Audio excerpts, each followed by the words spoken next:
Sedgefield in County Durham, a foundation stone of Labour's red wall that in December's election turned from red to blue. Then one of the main reasons given for traditional Labourites voting Conservative for the first time in decades was the so-called Corbyn factor. So now Jeremy Corbyn's been suspended, will Labour voters in this constituency and others like it come back to the party? It might tempt us, might. Obviously just assess the situation when it comes back round to voting again and see where the party stands then.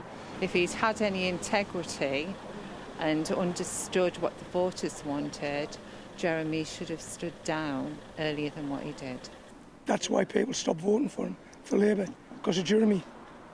Because half the things he was saying was wrong in our eyes.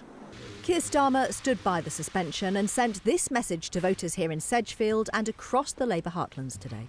I know I have to regain their trust, and I know that's on me to re-engage, reconnect, and above all else, listen to what they're saying. It's one of the reasons that I've done a lot of events, either virtually or actually in the areas where we lost votes, because I need to restore trust in the Labour Party as a force for good and a force for change. I want to thank all the people of Sedgefield. It was no surprise that the Prime Minister chose Sedgefield to make his maiden speech after the Conservatives' historic win. But the Labour MP who lost his seat in December here says now the party is distanced from Jeremy Corbyn, the Labour fight back can properly begin. Wake up and smell the coffee. The party's got to change if we want to win the next election, and we've got to put as much space between the Corbyn era and the Labour Party at the next election. And I think Keir Starmer knows that. I think the vast majority of Labour members know that. But I also think the vast majority of Labour supporters know that. But Mr Corbyn's allies on the left of the party have vowed to get him reinstated.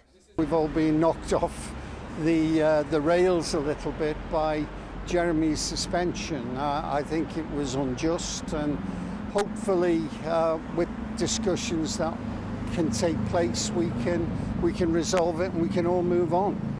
As voters here watch closely, the Labour Party infighting over Jeremy Corbyn continues. His suspension will remain in place while an internal investigation into his remarks is carried out. Catherine Jacob, 5 News, Sedgefield.